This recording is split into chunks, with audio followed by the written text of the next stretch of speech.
இதோட ஸ்டார்டிங் சீன்லயே அந்த ஜாங்கோட வீட்டுல தான் கட்டுறாங்க. நம்ம ஹீரோட அப்பாவை போட்டு பொலன்னு பொழந்துகிட்டு இருக்காங்க. அந்த இடத்துக்கு நம்ம ஹீரோவும் வந்து டேய் ஜாங், என்னோட அப்பாவை அடிக்கிறதுக்கு உனக்கு எவ்வளவு தெரியும்டா அப்படின்னு நம்ம ஹீரோ மிரட்டிக்கிட்டு இருக்க. ஆப்போசிட்ல இருக்கிற ஜாங்மா சொல்லுவான், நீ என்ன பெரிய பருப்பா அப்படின்னு கேட்டு நம்ம ஹீரோ கோவப்படுத்திக்கிட்டு இருப்பான். இவனு ஒரு பிளான் போட்டிருப்பான். நம்ம ஹீரோ பிராக்டிகல் எக்ஸாம்ல பாஸ் ஆயிருப்பான். அதனால இவனை சண்டை போட வச்சு இவனை வாழ்க்கை முழுக்க ஜெயில தள்ளுறதா இவனோட பிளான்.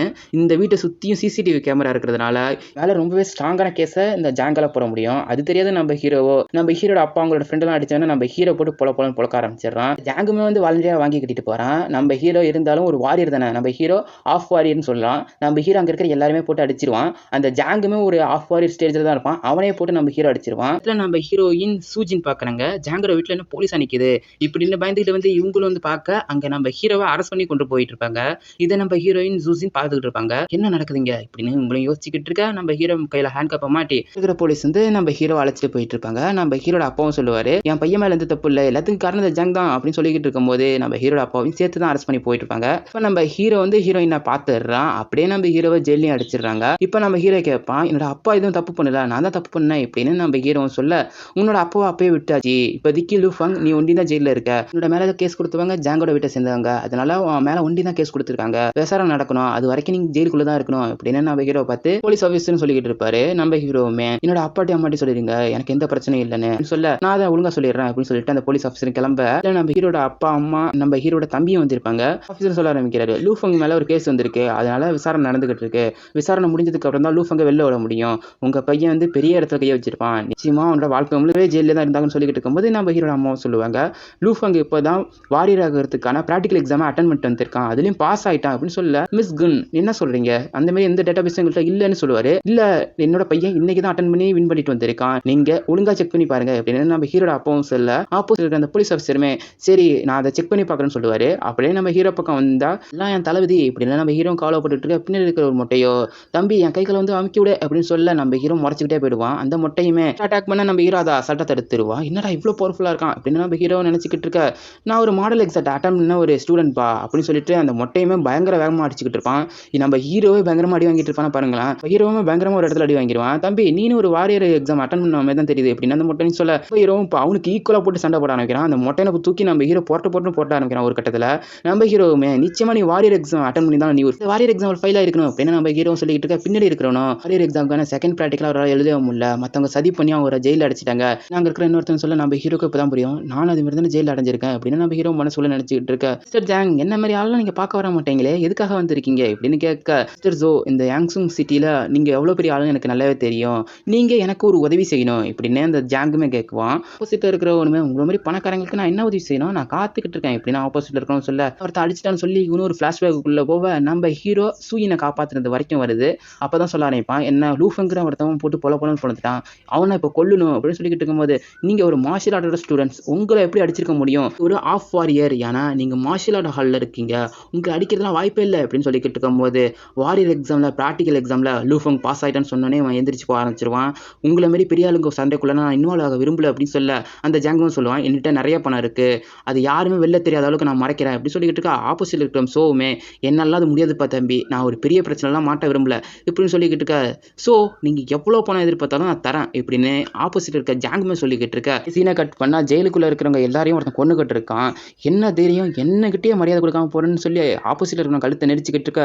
மிஸ்டர் யாங் ஜிங் ஷோ உங்களை யாரோ பார்க்க வந்திருக்காங்க இப்படின்னு அங்க வர ஒரு போலீஸ் ஆஃபீஸருமே சொல்ல, சரி நான் வரேன், என்ன யாரும் பார்க்க வந்திருக்கா இப்படின்னு இன்னும் திரும்ப சீனை கட் பண்ணி நம்ம கூட அங்கிள் தான் வந்திருப்பாரு. அவரும் சொல்ல ஆரம்பிப்பாரு, நீ கவலைப்படாத, அந்த லூஃபங்க ஜெயிலுக்குள்ளேயே வச்சு முடிக்கிறதுக்கு நான் ஒரு ஆளை கண்டுபிடிச்சிட்டேன் இப்படின்னு ஒன்று சொல்ல, அப்படியே ஆப்போசிட்ல அந்த யானை தான் காட்டுறாங்க. உன் பேர் ரொம்ப லென்த்தாக இருக்கிறது, நம்ம ஷார்ட்டாக யானு கூப்பிட்டுக்கோம்.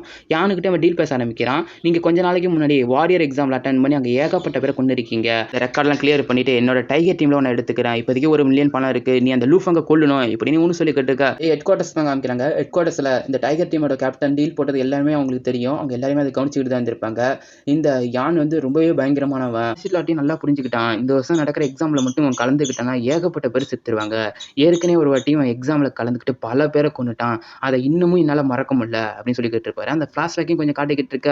அதனாலதான் இப்ப அவனை 5 வருஷமா ஜெயில வச்சிருக்கோம், 5 வருஷத்துக்கு முன்னாடி நடந்த சம்பவத்தை என்னால மறக்கவும் முடியல இப்படின்னு அங்க இருக்கிற அந்த ஆபீசருமே பேசிக்கிட்டு இருக்கா. அப்படியே சீனை கட் பண்ணி ஹீரோ இருக்கிற ஜெயிலுக்கு வந்துடுறாங்க. அங்க இருக்கிற இன்னொரு போலீஸ் ஆஃபீஸரோ பிரசிடென்ட், இங்க வந்திருக்க லூஃபங்கிறவங்க வாரியர் எக்ஸாம் அட்டன் பண்ணியிருக்கானா இப்படின்னா ஆப்போசிட்ல இருக்கிறவங்க சொல்லிக்கிட்டு இருக்க பையன் லூஃபங்கோட பேர் இன்னும் டேட்டா பேஸ்ல ஆட் ஆகலன்னு சொல்லிட்டு இருப்பாரு அந்த கலெக்டரும். இப்போ ஒரு ஃபோன் வரும். அந்த ஃபோன்ல வரவங்களோ நீங்க ஏன் சிட்டில நடந்த விஷயத்த நான் எல்லாத்தையுமே பார்த்தேன். லூஃபங் இதுல தப்பு பண்ணல அப்படின்னு சொல்லிக்கிட்டு இருக்கும்போது முதல்ல நீங்க யாருன்னு கேட்க அவங்களுமே சூ ஃபேமிலியை சேர்ந்தவங்க நாங்கள் அப்படின்னு சொல்லணும். அதுவே என்னது சூ ஃபேமிலி அந்த பெரிய ஃபேமிலியை சேர்ந்தவங்களா நீங்கள் அப்படின்னு சொல்லிட்டு அப்படியே சீனை கட் பண்ணி ஹெட் குவார்ட்டர்ஸ் தான் காமிக்கிறாங்க. ஹெட் குவார்ட்டர்ஸில் இருக்கிறவங்களும் நம்ம ஹீரோட ப்ரொஃபைலை பார்த்துட்டு ரொம்ப ஆச்சரியத்தில் இருப்பாங்க. இப்போ எனக்கு நல்லாவே மார்ஷியல் ஆர்ட்ஸ் தான் தெரிஞ்சிருக்கு, இருந்தாலும் அவன் கலந்துக்கிட்டா அந்த யான் கலந்துக்கிட்டா நம்ம லூஃபங்க்கு ரொம்ப ஆபத்தாயிடும் அப்படின்னு சொல்லிக்கிட்டு இருப்பாரு.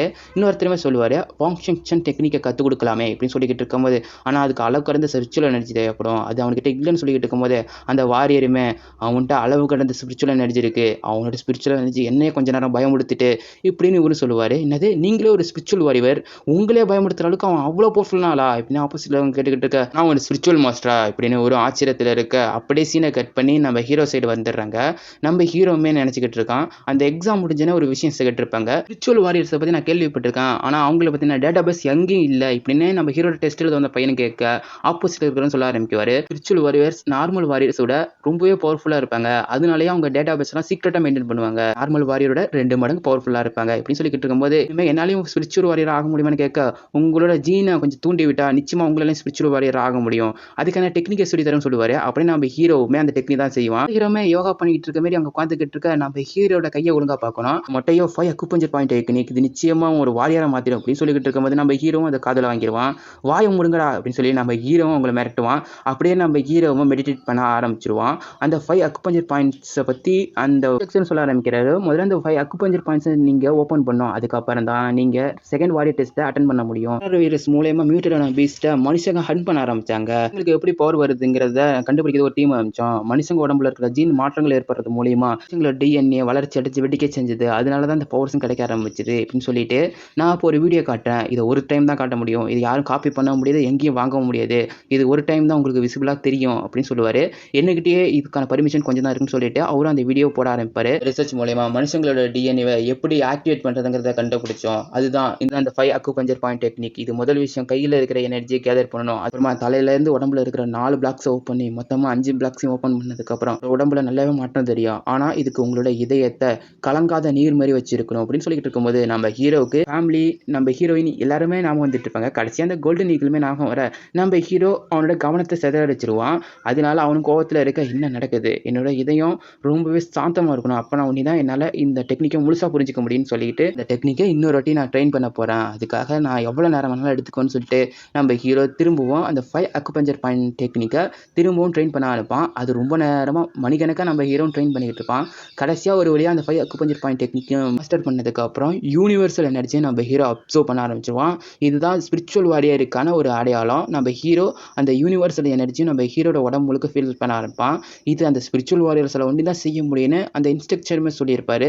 இந்த ஃபீலிங் எனக்கு ரொம்பவே நல்லா இருக்கு அப்படின்னு நம்ம ஹீரோவும் சந்தோஷப்பட்டுக்கிட்டு இருக்க ஹீரோட உடம்புல இருக்கிற ஜீன்லாம் டபுள் ஆக ஆரம்பிக்குது. நம்ம ஹீரோ பவரை ஆக்டிவேட் பண்ணதுனால நம்ம ஹீரோட உடம்புல இருக்கிற எல்லா ஜீன்ஸுமே டபுள் ஆக ஆரம்பிக்குது. நம்ம ஹீரோவுமே என்னோட உடம்புல ஏதோ மாற்றங்கள் ஏற்படுது, இது எனக்கு ரொம்பவே நல்லா இருக்கு, என்னோட பவர்ஸும் அதிகமாகிற மாதிரி தெரியுது இப்படின்னு நம்ம ஹீரோவும் சந்தோஷப்பட்டுக்கிட்டு இருக்க அந்த இடத்துலயே நம்ம ஹீரோ மெடிடேஷன் பண்ணிக்கிட்டு இருக்க அப்படியே அந்த யானை தான் காட்டுறாங்க. யானை ஒரு செல்லிலிருந்து இன்னொரு செல்லுக்கு மாற்றி கொண்டு போயிட்டு இருக்காங்க.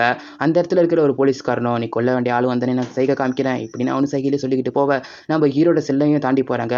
அந்த யான் நம்ம ஹீரோட செல்லை கடந்து போனதுக்கு அப்புறம் ஹீரோட செல்லை தான் காட்டிக்கிட்டு இருக்காங்க. அந்த யான் கடந்து போனதுக்கு அப்புறம் நம்ம ஹீரோட செல்லில் ஒரு நிழல் மாதிரி போயிட்டு இருக்கு. நம்ம ஹீரோ கவனிச்சிருக்க மாட்டான், நம்ம ஹீரோவும் மெடிடேட் பண்ணிக்கிட்டு இருப்பான். அந்த நிழலுமே நம்ம ஹீரோ நோக்கி கொஞ்சம் கொஞ்சமா போய்கிட்டு இருக்க அப்படியே நம்ம ஹீரோவும் கல்டிவேஷன் பண்ணிக்கிட்டு இருப்பான். நம்ம ஹீரோக்கு ஏதோ ஒரு ஃபீல் ஆகுது, நம்மளை நோக்கி ஏதோ ஆபத்து வர மாதிரி இருக்குன்னு நம்ம ஹீரோ மனசுக்குள்ளேயே நினைச்சுக்கிட்டு இருக்க அந்த கருப்பு உருவமும் ஒரு பாம்பு மாதிரி ஒரு உருவத்தை எடுக்குது. நம்ம ஹீரோ நோக்கி வர இதோட இந்த எபிசோட முடியுது.